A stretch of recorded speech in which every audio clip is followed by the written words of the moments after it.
कोई ना कोई माध्यम चाहिए जो आधार को लंब से जोड़ सके, तो गुरु जो है वो उसका माध्यम हो जाता है।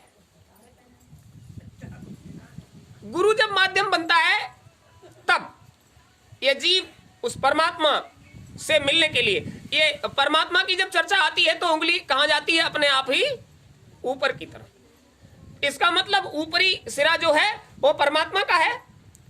तो आधार को परमात्मा से, जीवात्मा को परमात्मा से जोड़ने के लिए कोई बीच का रास्ता जरूर चाहिए, तभी तो मेल हो पाएगा। तो ये जो बीच का रास्ता है वो कर्ण है। देखो, सुनो हमारी बात, बैठ जाइए अभी आप। ये कर्ण का मामला क्या है? कर्णधार सदगुरु दृढ़ नावा, समझने की चीज है। अंतःकरण के लिए कर्णधार सदगुरु दृढ़ नावा, कर्ण और आधार। तो ये दृढ़ नाव बनेगा जब कर्ण आधार से, कर्ण जब परमात्मा से जोड़ देगा जीव को, तो जो बीच का रास्ता है यही गुरुत्व है। ये समझने की चीज है, ये समझ की बात है। गुरु जो है वो कर्ण है। तो अंतः को किससे जोड़ना है? अंतः को किसे समर्पित करना है? ये आपका अंतः है, आपका मन है, आपकी बुद्धि है, आपका चित्त है, आपका अहंकार है। ये अंतः है, जीवात्मा के साथ बैठा हुआ, इसे कहते हैं अंतः।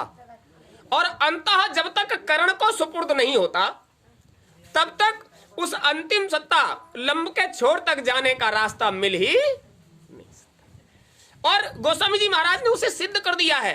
कर्णधार, आधार के साथ जब तक कर्ण नहीं, जीवात्मा के साथ जब तक गुरु नहीं, सदगुरु दृढ़ नावा, यानी इतने लंबे दरियाओं को पार करने के लिए, भवसागर को पार करने के लिए गुरु का सहारा।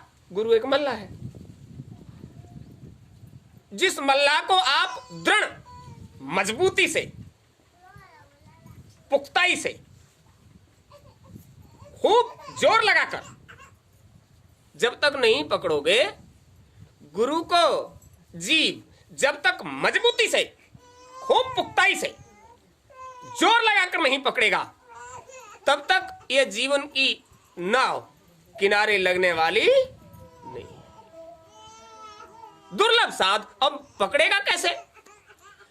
दुर्लभ साध सुलभ करी पावा, ऐसे ही दृढ़ नावा नहीं चली जाएगी।